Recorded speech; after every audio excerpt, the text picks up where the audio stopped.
Baby Vina reached out her tiny hands toward Jin-woo Park. The most feared Korean mafia boss in Seoul froze. This baby girl, strapped to a furious black woman's chest, was crying for him like he was her father. "So you're the deadbeat dad who abandoned your own daughter," Victoria Wills shouted, pointing an accusatory finger at his face. Jin-woo's mouth fell open. "What? I don't know you. I've never seen this child before in my life." "Don't lie to me." Victoria stepped closer, and before Jin-woo could react, she was lifting baby Vina out of her carrier and practically shoving her into his arms. "Look how she's crying for you. She knows her own father." Jin-woo found himself holding a baby girl who immediately stopped crying and settled against his chest like she belonged there. The mafia boss who struck fear into grown men was being accused of child abandonment by a woman he'd met 30 seconds ago, and somehow the baby felt perfectly natural in his arms. "Ma'am, I assure you, this is a misunderstanding." 2 hours, Victoria declared, sitting down in his office chair like she owned it. "You have 2 hours to explain to me why you abandoned us." Jin-woo stared at this woman who just walked into his empire and turned his world upside down while holding a baby who seemed determined to claim him as her father. He had no idea his life was about to become the funniest disaster he'd ever experienced. If you're wondering how a Nigerian woman convinced a Korean mafia boss that he was the father of a baby that wasn't even hers, you're in the right place. Hit that subscribe button right now because this story is about to get absolutely ridiculous, and you don't want to miss a single moment of this beautiful chaos. 3 weeks earlier, Victoria Wills had been living her best single life in Seoul. She spoke 5 languages fluently because she'd never stayed in one place long enough to get comfortable. An orphan who'd learned early that survival meant staying sharp, staying mobile, and never getting too attached to anything or anyone. Seoul was just her latest stop, and she'd been planning to move on soon. That rainy Tuesday evening changed everything. Victoria had been walking back from the convenience store, hood pulled up against the drizzle, when a woman approached her near the subway station. The woman looked desperate, clutching a large bag against her chest. "Please," the woman said in broken English, "help me hold this while I check something in my purse." Victoria should have said no, should have kept walking, but something in the woman's voice made her stop and take the bag. It was heavier than she'd expected, and there was something soft moving inside. "Just one moment," the woman had said, backing away. "One moment." Victoria looked down into the bag and nearly dropped it. A baby girl, maybe 6 months old, was sleeping peacefully in a makeshift carrier, beautiful with dark curly hair and the longest eyelashes Victoria had ever seen. When Victoria looked up, the woman was gone. She spun around, searching the crowded street, but it was like the woman had vanished into thin air. Victoria called out in English, then Korean, then tried Mandarin for good measure. Nothing. Just the rain getting heavier and a baby who was starting to stir in her arms. That's when she found the letter tucked into the side of the carrier, written in careful English. "Please forgive me. I cannot give her the life she deserves. Love her as your own. Her name is Vina." Victoria stood there in the rain, holding someone else's baby, and realized her life had just taken a turn she never saw coming. She couldn't take Vina to the authorities. She was living in Seoul on a tourist visa, working odd jobs under the table. Getting involved with Korean social services would mean questions she couldn't answer and deportation she couldn't afford. So Victoria Wills, who had never wanted children, who had never even held a baby before that night, became an instant mother to a little girl who wasn't hers. The first week was a disaster. Vina cried constantly, and Victoria had no idea what she was doing. She Googled everything, watched YouTube videos about baby care at 2 in the morning, and called the only maternal figure she knew, Mrs. Kim from the boarding house, for advice. "Babies sense when you're nervous," Mrs. Kim had said, holding Vina expertly while Victoria collapsed on the couch. "You need job security, stable income. Baby needs consistency." That's when Victoria knew she had to stop running. For the first time in her life, someone else was counting on her, and Vina deserved better than a mother who was always looking for the next escape route. Victoria spent her savings on baby supplies and started looking for legitimate work. Her English was perfect. She had basic computer skills, and she'd picked up enough Korean to get by. When she saw the posting for a receptionist position at Park Industries, she knew it was her chance. She researched the company obsessively. Import-export business, family-owned, decent salary with room for growth.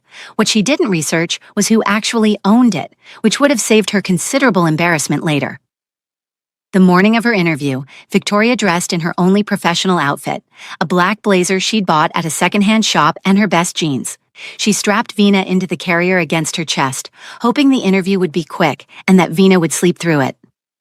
Mrs. Kim had offered to watch the baby, but Vina had a problem. She didn't like other people, at all. The moment Victoria tried to leave her with anyone else, Vina would scream like she was being murdered.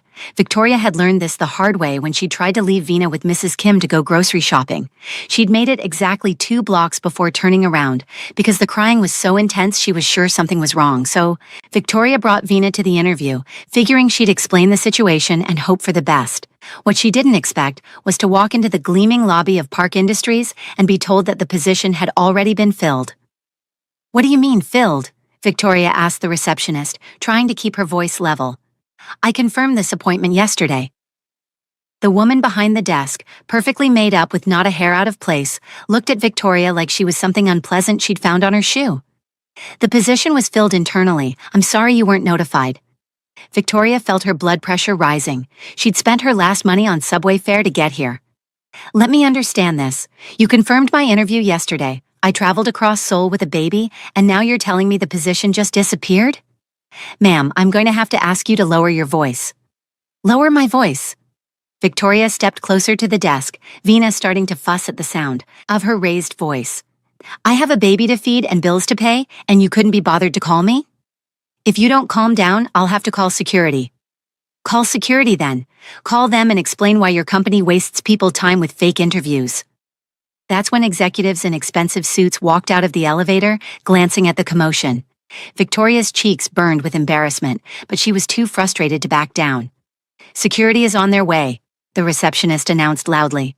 Victoria planted her feet firmly. "Perfect. I'd love to explain to security why Park Industries confirms interviews, then fills positions without notice." What Victoria didn't know was that Jin-woo Park was watching the entire scene unfold on the security monitor in his office 3 floors up. The sight of this fearless woman arguing while holding a baby intrigued him. Most people were either trying to impress him or terrified of him. This woman looked ready to fight anyone. He'd been having a particularly bad morning. Another potential business deal had fallen through. His ex-girlfriend had called to berate him about some imagined slight, and his assistant had just informed him she was quitting to move back to Busan. The receptionist's phone rang. After a brief conversation, she looked at Victoria with obvious surprise. "Mr. Park would like to see you in his office, top floor." Victoria took the elevator to an intimidating hallway that screamed expensive. At the end was a massive door with a nameplate that made her stomach drop. Jin-woo Park, CEO. She'd been demanding to speak to HR and they'd sent her to the CEO. Victoria stood outside that door for a full minute, trying to decide whether to run or knock. Vina made the decision for her by letting out a little coo that reminded Victoria why she was there in the first place. Victoria knocked. "Come in," Jin-woo's voice called from inside. Victoria opened the door and stepped into an office.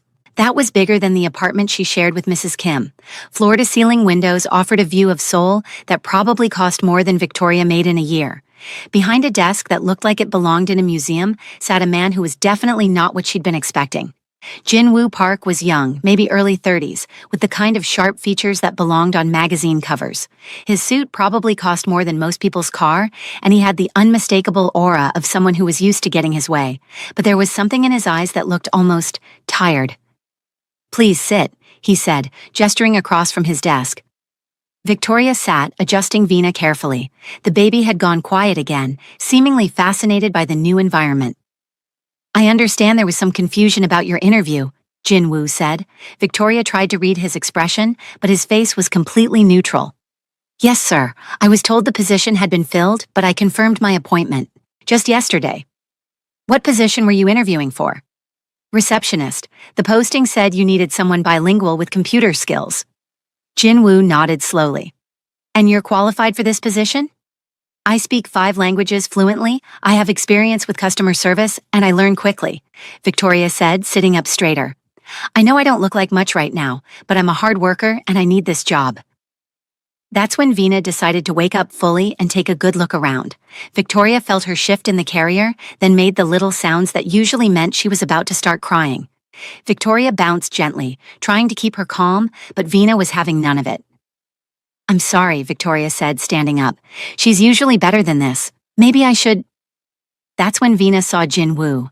The baby's eyes locked onto his face, and instead of her usual stranger anxiety, Vina went completely still. Then she started reaching toward him with both hands, making desperate grabbing motions she usually only made for Victoria. "That's unusual," Victoria said, staring at her daughter. "She doesn't like strangers. She screams if anyone else tries to hold her." Vina was getting more insistent, reaching toward Jin Woo and starting to fuss when Victoria didn't move closer. Victoria had never seen her behave this way. "She really wants to meet you," Victoria said, confused. Jin Woo stood and walked around his desk. When he got closer, Vina's reaction became even more dramatic. Crying, but not her usual angry crying. This was different, desperate, like she was calling to him. "May I?" Jin Woo asked. Victoria hesitated, then carefully lifted Vina out of her carrier. The moment Jin Woo took Vina in his arms, everything changed. The baby stopped crying completely, settled against his chest like she'd been waiting her whole life for this moment, one tiny hand fisting in his expensive tie. Jin Woo was looking down at Vina with an expression that was soft in a way that didn't match his corporate intimidation factor. "She's beautiful. Thank you, but I really don't understand what's happening right now." That's when Victoria's brain caught up with the situation. A baby who'd been abandoned by her birth mother, who clearly looked mixed race, who was now clinging to a Korean man like he was family. A man who seemed surprisingly comfortable holding a baby for someone Victoria assumed was a bachelor businessman. "Oh my God," Victoria said, taking a step back. "You're her father." Jin Woo looked up, startled. "What?" "You're Vina's father," Victoria repeated, her voice gaining strength. "That's why she's reaching for you. That's why she's not crying. Babies know their parents." "I assure you, I've never seen this child. Don't lie to me." Victoria's voice rose, and she pointed an accusatory finger at him. "Look at her. Look how she's holding on to you." "Ma'am," Jin Woo said carefully, "I understand this is an emotional situation, but I've never seen you or this baby before today." Victoria crossed her arms. "Then explain why she's not crying. Explain why she reached for you the moment she saw you. Explain why she looks so comfortable in your arms." "Sometimes babies are just friendly," he offered weakly. "Look," Victoria said. Now she was sitting in Jin Woo Park's chair holding his attention hostage, while he stood there holding her daughter like he'd been doing it for months. "I don't care about your excuses. Vina needs a father and clearly you're him, so we're going to work out a custody arrangement." "I'm not her father." "Then explain why she stopped crying the moment you held her." Jin Woo looked down at Vina, who was playing with his tie and babbling contentedly. "Maybe she likes expensive clothes?" "Expensive clothes don't make babies stop crying, fathers do." "I've never been a father." "Well, congratulations, you are now." Jin Woo tried a different approach. "What's your name?" "Victoria Wills." "Victoria, I run a legitimate business." Victoria snorted. "Legitimate business? With bodyguards and tinted windows? Please." "How did you— I've got eyes, and I've got street smarts, which is more than I can say for most of your probably very expensive, very educated employees." Jin Woo stared at this woman who just insulted his entire staff while sitting in his chair holding his attention hostage. "You're very direct." "I'm a single mother trying to survive. Direct is all I have time for." "If you're looking for work, I'm looking for Vina's father to step up and take responsibility." "I'm not." "Then prove it." Jin Woo blinked. "How?" "DNA test." "Fine." Victoria smiled like she'd just won something. "Good, and while we wait for results, you can start learning how to be a father." "What does that mean?" Victoria stood up, walked over to the diaper bag she'd brought, and pulled out a fresh diaper. Lesson 1, diaper changing. Jin Woo's eyes widened in horror. "Right now?" "Right now." "I have a meeting." "Cancel it. Fatherhood doesn't wait for meetings." Jin Woo looked at the diaper in Victoria's hand like it was a bomb. "I don't know how— That's what I'm here for. Put her on your desk." "My desk?" "Unless you have a changing table hidden somewhere in this office." Jin Woo looked around his pristine office, then at the baby in his arms, then at Victoria, who was waiting with the patience of someone who just discovered she had all the power in this situation. "This is insane," he muttered, but he walked over to his desk and carefully laid Vina down on the leather surface. "Okay, first you need to—" Jin Woo's phone rang. "Don't answer that," Victoria said. "It could be important." "More important than your daughter." Jin Woo glanced at the caller ID. "It's my father." "Tell him you're busy learning to be a dad." Jin Woo answered the phone. "Father, Jinwoo, the LG Group meeting electronics meeting is in 20 minutes. Are you prepared? Jinwoo looked at Victoria, who was pointing meaningfully at the diaper, then at Veena, who was starting to fuss on his desk. Actually, father, I'm gonna need to reschedule. Reschedule? This deal is worth 50 million. I'm learning important life skills. There was silence on the other end of the phone. What kind of life skills? Victoria grabbed the phone from Jinwoo's hand. Hello, Mr. Park. This is Victoria, your son's baby mama. Jinwoo is currently learning how to change his daughter's diaper, which is more important than any business meeting. He'll call you back when he's done being a responsible father. She hung up. Jinwoo stared at her in absolute horror. You just hung up on my father and called yourself my baby mama. To my father. Your father needed to know where his son's priorities are. My father is going to kill me. Not if you don't learn. To change this diaper, Veena's getting fussy. For the next 20 minutes, Victoria coached Jinwoo through the most humiliating experience of his 32 years. He struggled with the diaper tabs, nearly dropped the baby powder, and at one point accidentally put the diaper on backwards. How do women make this look easy? He asked, sweat beading on his forehead. Practice, lots of practice, and motivation. What kind of motivation? The motivation of knowing that if you don't change the diaper, you have to smell the consequences. When Jinwoo finally managed to get the diaper on correctly, Victoria actually clapped. Not bad for a beginner. I feel like I just negotiated my most difficult business deal. Congratulations, you've successfully changed one diaper, only about 3,000 more to go.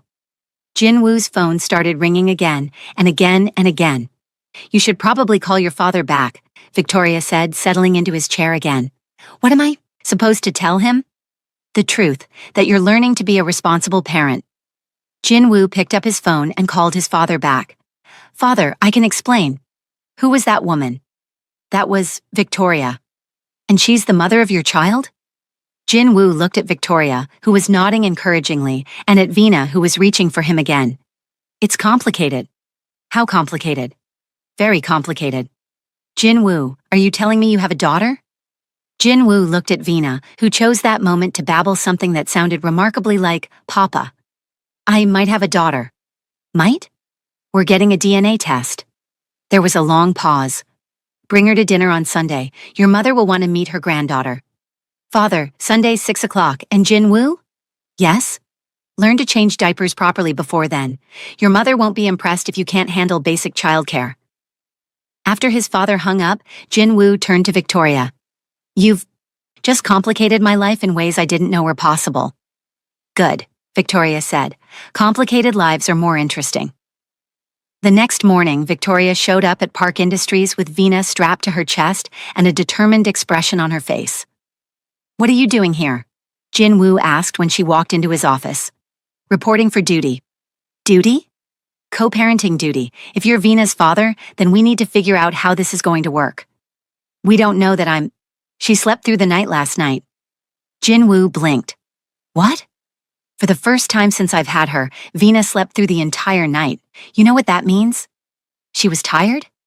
It means she feels secure. And you know why she feels secure? Good nutrition? Because she met her daddy yesterday. Jinwoo rubbed his temples. Victoria, you can't just show up at my office and declare yourself part of my life. Watch me.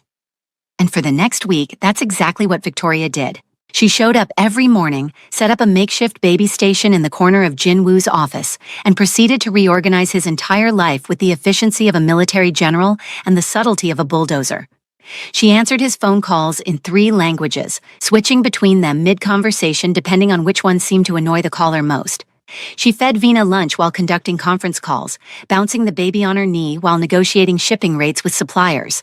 Most impressively, she made Jinwoo change every single one of Veena's diapers. Why can't you do it? He asked on day 3, staring at another diaper like it was his mortal enemy. Because I've been doing it for 3 weeks. It's your turn to pull your weight. I'm a CEO. And I'm a mother. Guess which job is harder? By the end of the week, Jinwoo could change a diaper in under 2 minutes, had memorized Veena's feeding schedule, and found himself looking forward to the chaos that Victoria brought to his previously orderly life. He'd also started falling for both of them, which was a problem because Victoria seemed completely immune to his charm. Do you want to have dinner tomorrow night? He asked on Friday afternoon. Can't. Veena goes to bed at 7. We could do an early dinner. Can't. I'm washing her clothes. I could take you somewhere nice. Jin Woo. Victoria looked up from the contract she was reviewing. Are you asking me on a date? Maybe.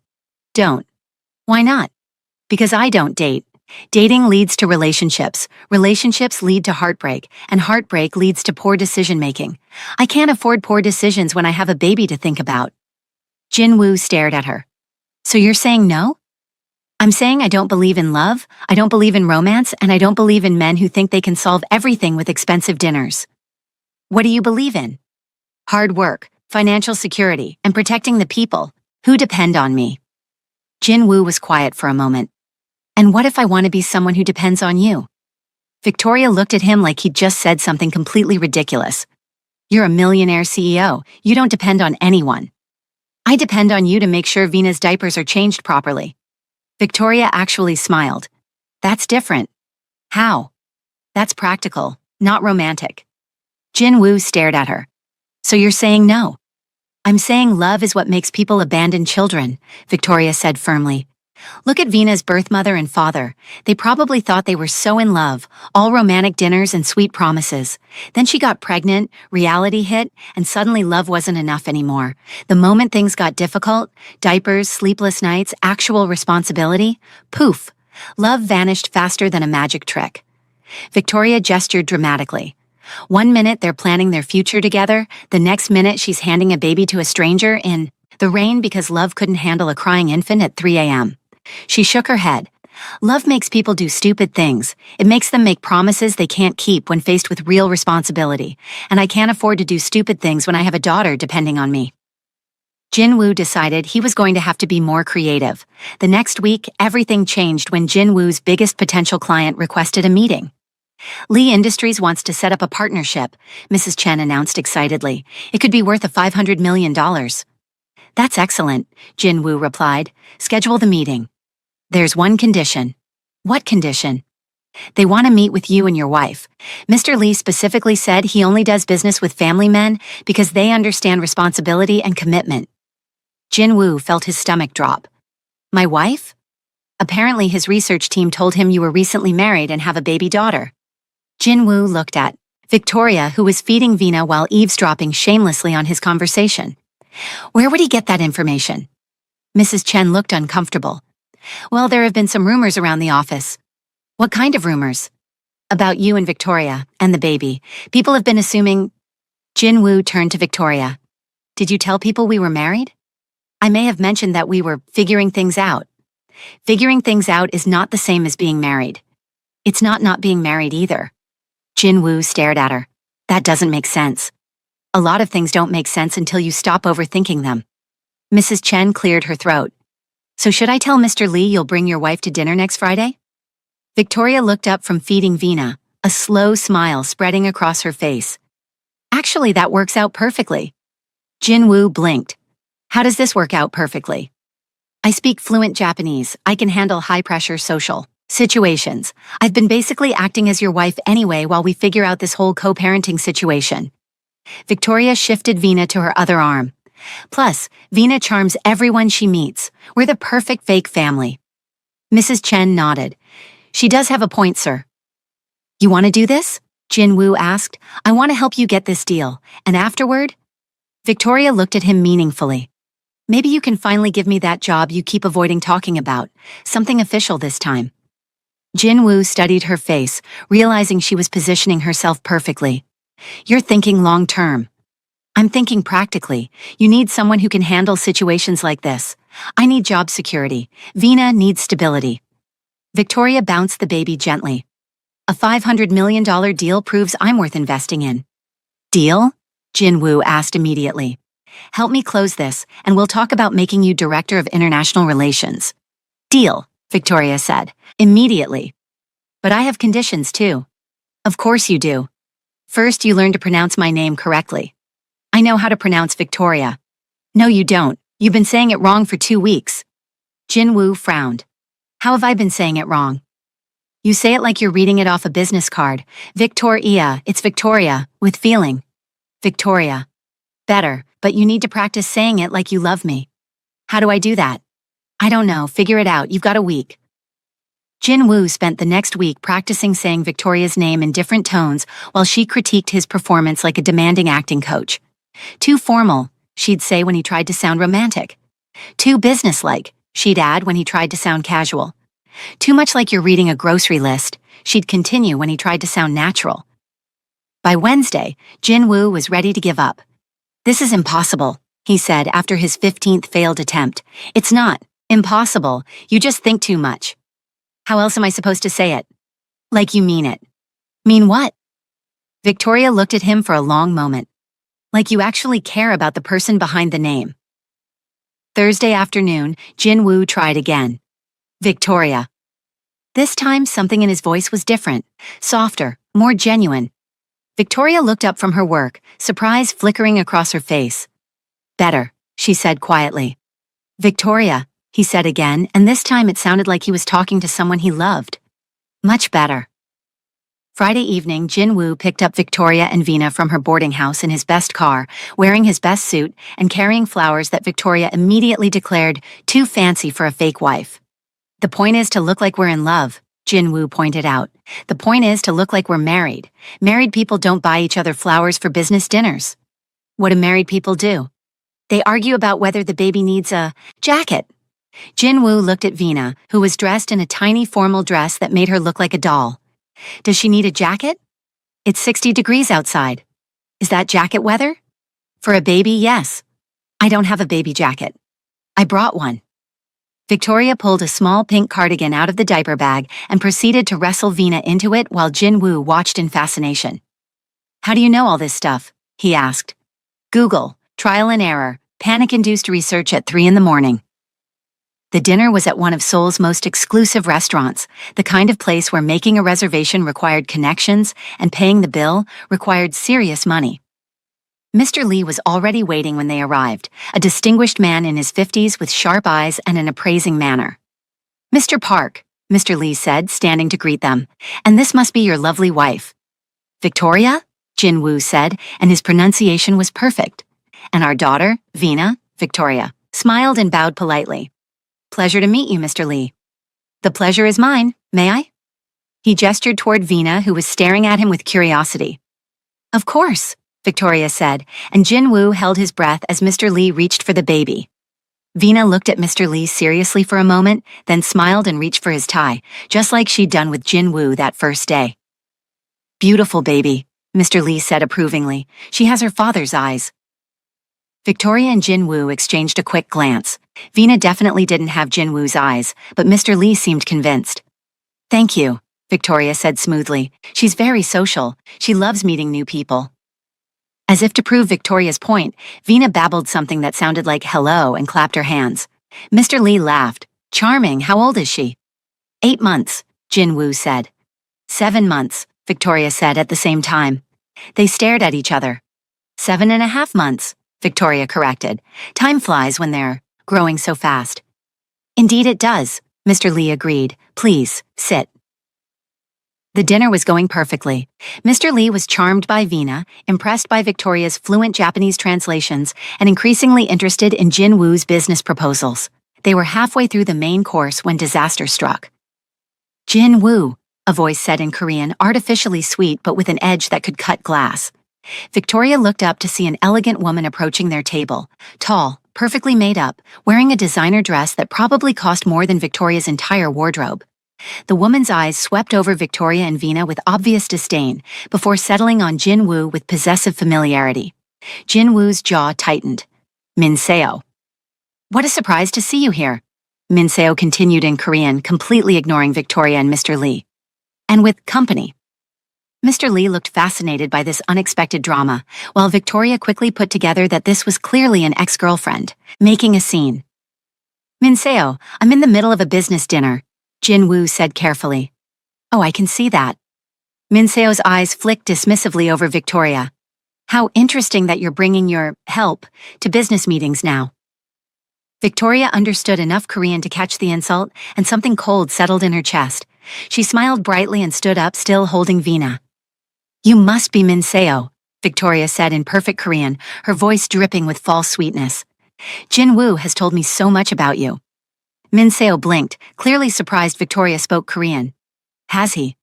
Oh yes, he mentioned you might be looking for work. What perfect timing. Work? Min Seo's voice was strangled. Victoria's smile got even brighter. We're actually looking for help with Vina, someone experienced with childcare, available for evenings and weekends, comfortable with the basics like feeding and diaper changes. The table went dead silent.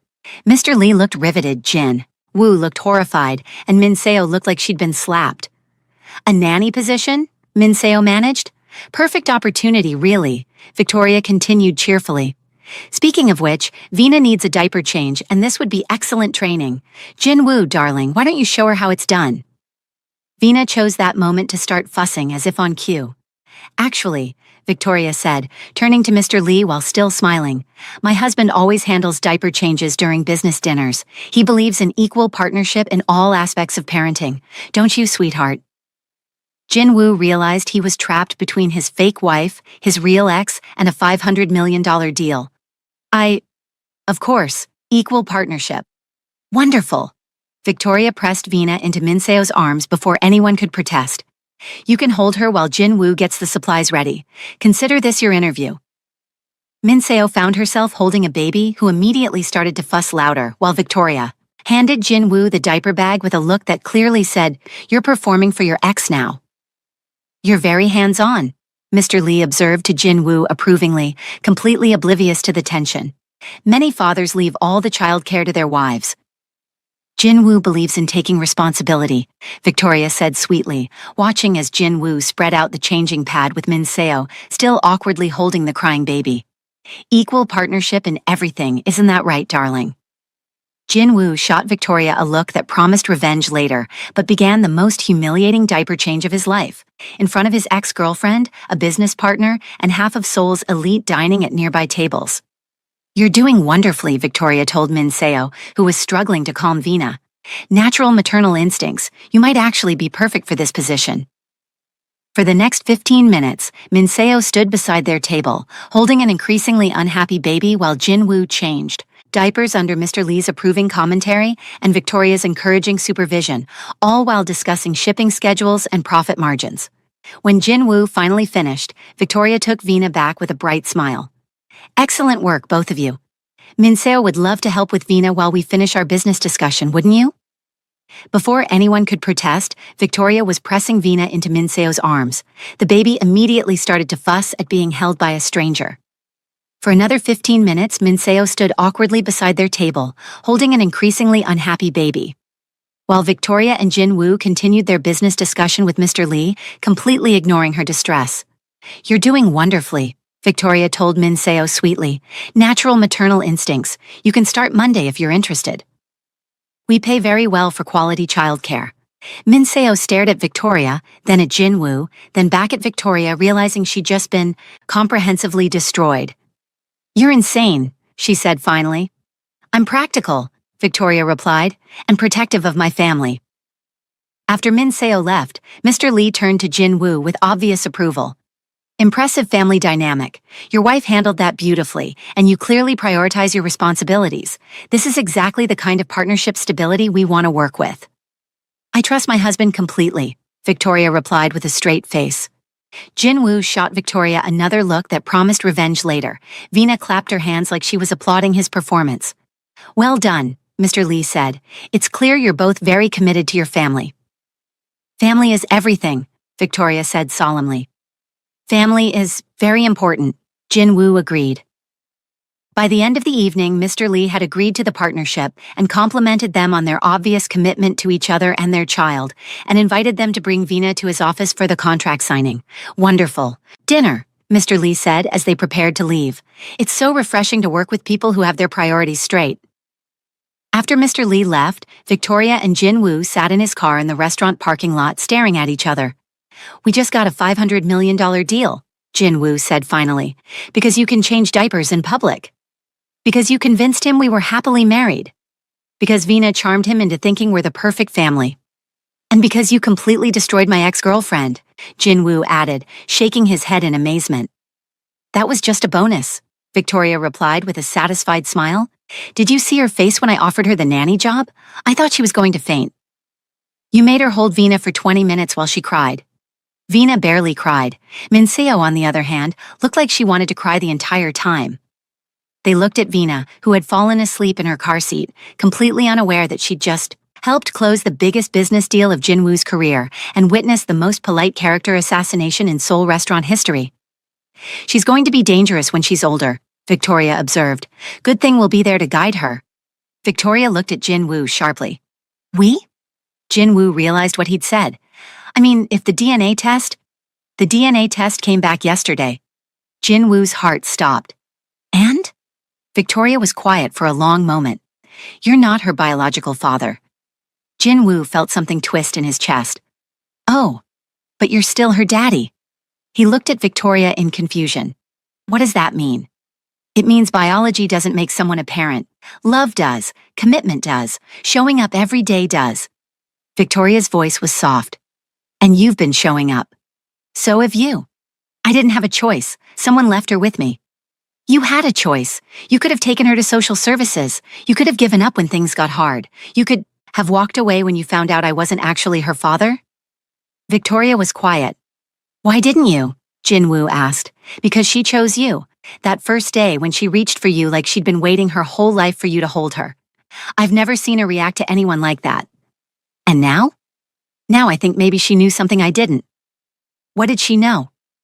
Victoria looked at Jinwoo, this man who'd spent 2 weeks learning to change diapers and pronounce her name correctly, who just changed a baby diaper in public to close a business deal, who looked at Vina like she was the most precious thing in the world. She knew we needed you. Jinwoo reached over and took Victoria's hand. I need both of you too. Jinwoo.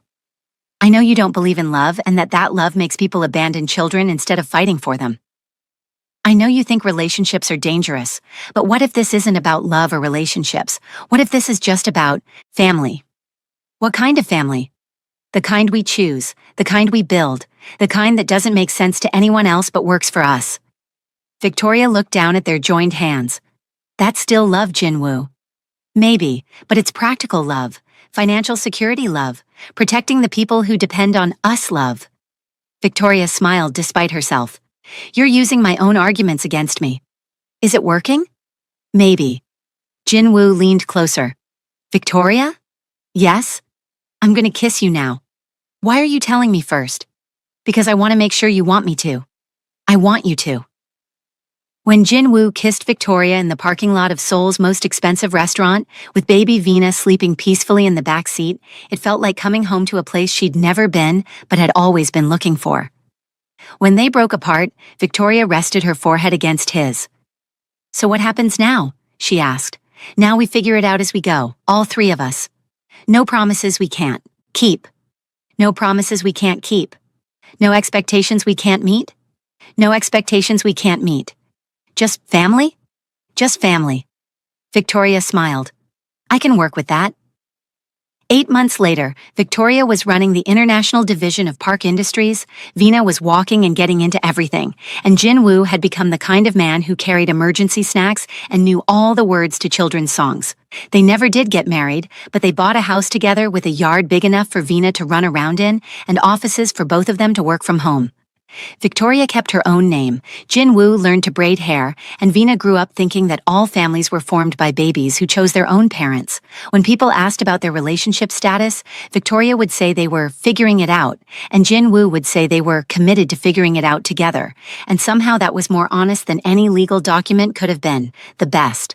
Part was watching Jinwoo try to explain their relationship to his parents. So you're not married, his mother said during one of their Sunday dinners? No. But you live together. Yes. And you're raising a child together. Yes. But you're not engaged. No. But you love each other. Jinwoo looked at Victoria, who was helping Vina eat without getting too much food on the floor, and smiled. Yes. Then what exactly are you waiting for? Jinwoo thought about it for a moment. We're not waiting for anything. We're just enjoying what we have. His mother looked at his father with an expression that clearly said, your son makes no sense. His father shrugged. They seem happy. The baby is healthy. Victoria makes excellent business decisions. What more do you want? Grandchildren. You have a granddaughter. Legal granddaughter. She calls you Halmione and Jinwoo Appa. How much more legal do you need? Victoria had stayed out of this conversation until that moment, but now she looked up from Vina's high chair with a mischievous expression. Actually, she said, we've been talking about having another baby.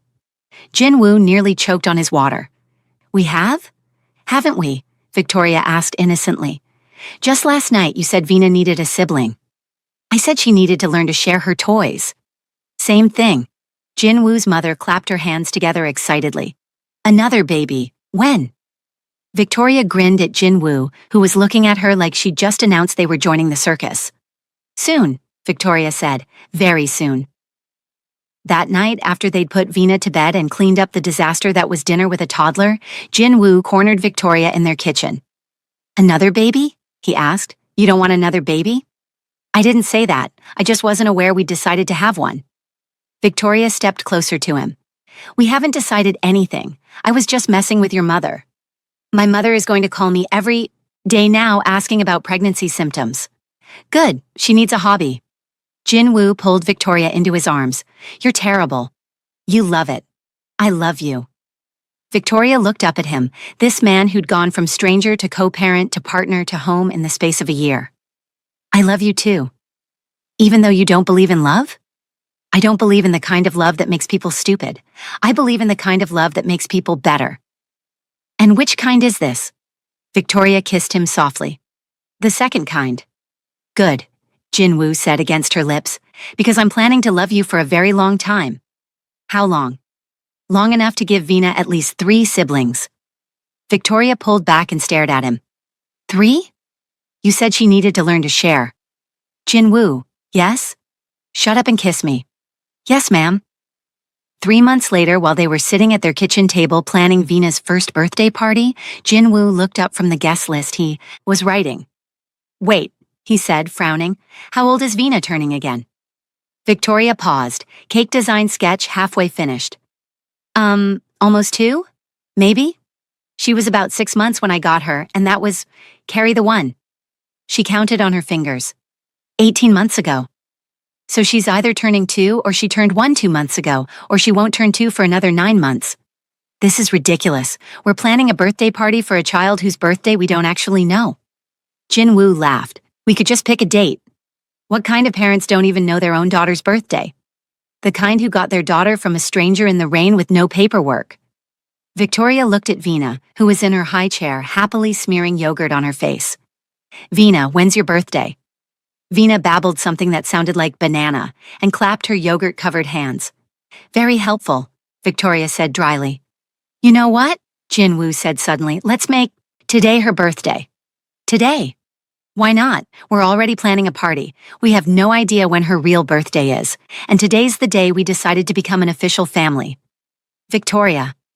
She replied, focused on sketching cake designs. We should get married. Victoria's pen stopped moving. She looked up at him slowly. Are you proposing to me while we're planning a toddler's birthday party? I'm being practical. We're already planning everything together anyway. We share a house, we're raising Vina together, we closed a $500 million deal as a team. Marriage is just making it official. Victoria set down her pen and stared at him. That is the most unromantic proposal in history. Good thing you don't believe in romance. Jinwoo Park, are you seriously proposing to me over birthday party planning? Jinwoo put down his pen too and reached across the table to take her hands. Victoria Wills, will you marry me? Not because it's romantic, but because we're already a family and I want the whole world to know it. Because I want Vina to have both our names legally. Because I want to grow old with you arguing about how many children we're going to have. Victoria felt tears prick her eyes despite herself. You're still terrible at this? Is that a yes? She looked at this man who'd let himself be humiliated by his ex-girlfriend rather than risk their future. Yes, you ridiculous man, I'll marry you. Jinwoo grinned and kissed her across the table, knocking over Vina's juice cup in the process.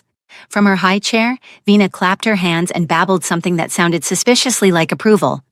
She approves, Victoria laughed, wiping up the spilled juice. She has excellent judgment. Yes, Victoria said, looking at her accidental family. She really does. Looking back, Victoria realized that the day she'd stormed into Jinwoo's office, demanding that he take responsibility for a child that wasn't his had been the beginning of everything good in her life. She'd been wrong about almost every assumption she'd made that day, but somehow being wrong had led her to exactly where she belonged. So if you ever find yourself holding someone else's child and wondering what you've gotten yourself into, remember Victoria and Jin Woo. Remember that sometimes the most ridiculous situations lead to the most beautiful endings. And if you enjoyed watching Victoria accidentally become a mother, Jin Woo learns that diaper changes can close million-dollar deals, and a baby who knew exactly who her parents should be before they figured it out themselves, then make sure to subscribe for more stories just like this one. Drop a like if you believe in babies who choose their own parents. Hit that notification bell if you want more stories about accidental families that work better than planned ones, and let me know in the comments whether you think Victoria should give Jin Woo those 3 siblings for Vina, or if she should keep him guessing about baby number 2.